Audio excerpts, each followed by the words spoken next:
Hi, everybody. We are back for Module 5, and here we get into organizational theory. So, why does this matter? You're going to be working in an organization, public works department, police department, school district, social service organization, a federal agency, county government.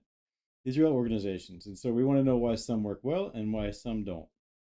Two concepts to frame our discussion: org theory, how organizations are structured and function; organizational behavior, how individuals and groups behave within organization. Both matter. Great structure with poor behavior fails.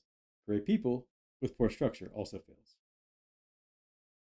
So you can think about the building blocks of public organizations: structural elements, the people elements, and their environmental elements. Each of these are very important. There's a number of different theories or schools of thought around organizations, and these ideas evolved over time: the classical school, the human relations school, and our modern theories. Let's work through these one by one. The classical school. This is the foundation of orgs. 6 principles. Organized by purpose, process, place, or people. Can't optimize everything. Focus of the people on top, the managers, the supervisor. Span of control, meaning how many people could you supervise? There should be one boss, unity of command, and there are functions broken out by both line, those who achieve the core mission of the organization, and staff, those who support the line. These ideas come to us from a number of different places. One is Max Weber's bureaucracy, who identified an ideal type organization. These features included hierarchy, division of labor, formal rules, impersonality, merit-based hiring, and career orientation. An example in public service would be a school district. Hierarchy starts with the superintendent and goes all the way down to the teacher in the classroom. Specialization, we break schools out by type. Rules, there are standard operating procedures and standards for curricula. Merit hiring, credentialing requirements, background checks, and a career path. Teachers are hired, they have promotional opportunities, and a pension system for retirement. Also in this old school thought is Max Taylor and others' scientific management. This is where one best way comes from. You study work scientifically to find the most efficient method. You train and select workers scientifically.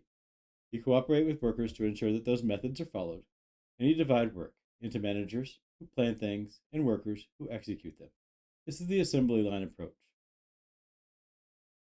In practice, you could think of a public health department example. Time each step of a restaurant inspection.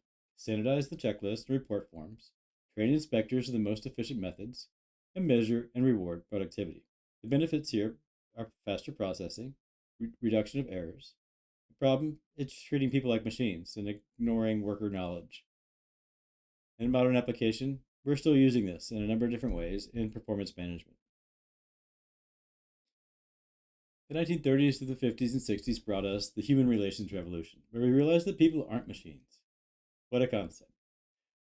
This is kind of done by an important study at the Hawthorne Western Electric plant. And in this study, we discovered that worker productivity is increased when they receive attention, regardless of their working conditions. The key insights here is that relationships are important. Attitudes and morale matter. Informal groups inside of organizations have power. It's not just the manager at the top. And participation in decisions improves outcomes. In a public health department example, you can think about team building, morale mattering, informal networks, and participation. The modern organizational theory is kind of an it depends approach. Systems theory, organizations are interconnected parts. Contingency theory, best approach depends on the situation. And network theory, organizations actually work through partnerships. So, structural types. There's different ways to organize. We can think of our traditional pyramid in a hierarchical sense. A matrix where people report to multiple supervisors for a number of different projects. Flat, there's very few management levels. And networked, loose connections between independent units. When do we choose and how? Hierarchy works for routine, predictable work, clear authority needed, and for very large organizations. The flat works for creative, flexible work, quick decision making, small organizations. And the matrix works for complex projects, multiple expertise needed, and things with temporary assignments. In reality, most public organizations need a little bit of all three. Let's move to the people within organizations and organizational culture. How do things work around? How do we do things around here? Culture includes values, norms, symbols, stories, and rituals. Juxtaposed with formal rules, culture often matters more. Public service, examples of culture, perhaps in a public school. All kids can learn is a professional norm. Safety first. Teachers change lives. Opening weekend service, faculty meeting traditions, stories about legendary teachers and principals. All these things help to build the culture within a school. Turning to leadership, there are different types of leadership, and sometimes those styles apply in different situations. Autocratic leadership, clear direction, top down control. This is more old school thought.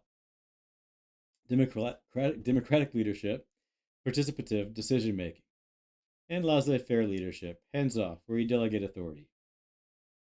A few concepts about modern leadership. There is the notion of transformational leadership, where you are inspiring people toward a shared vision. Servant leadership, focus on developing and serving followers. Authentic leadership, leading with integrity and self awareness. What about you? When you get into an organization, what's your type? Decision making in organizations. So, organizations are there to decide things. The public organizations are there to decide how to approach problems. A rational approach would use, say, identify the problem, generate options, evaluate those options, and choose the best one. This works when you have clear goals, complete information, and unlimited time. That's not very realistic. And so we come up with the notion of bounded rationality, and you choose the first good enough option. It works when you have limited time, incomplete information, and competing pressures, kind of like day to day. Incremental model is when you want to be risk adverse. You're just going to make a small change to existing policies, see if it works, and if it doesn't, make another small change. This works when you have political constraints and a lot of high uncertainty. An example in public works. So, a rational approach is analyze all options, cost benefit analyses. Bounded rationality approach would choose the first option that's going to meet the basic needs. An incremental approach is adjust last year's budget a little bit more money here, a little bit less there, see if it works. Most public sector decisions involve the bounded rationality type, or more frequently, incrementalism. Modern organizations face complexity, increasing technology and its rapid change, networks. There's also a notion of transparency, increased transparency, diversity, and resources. Always doing more with less, and balancing competing priorities. Organizational change. Change is hard.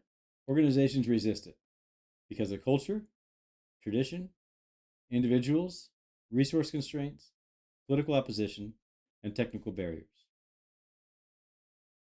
Organizations do sometimes need to change, though, and so that often takes clear vision, leadership commitment, stakeholder involvement, resources, and persistence.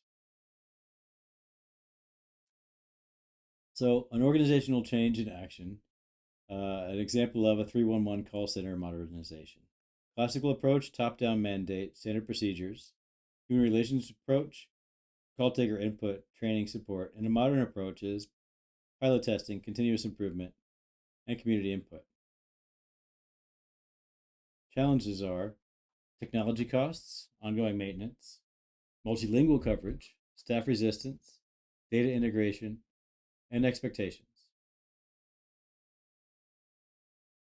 A few things coming down the pipe: data driven organizations, adaptable and agile organizations, increasing networked organizations, learning organizations, inclusive organizations, Navigating this is your responsibility as a young public administrator in training. So here we've talked about a number of different things about organizations. They can be understood through their structure, their people, and their environment. You have different theories, different emphases. Culture is important. Leadership should match the situation. Decision making involves constraints, politics, trade offs, and change is difficult but necessary for organizational survival. That's it for this time. See you next time.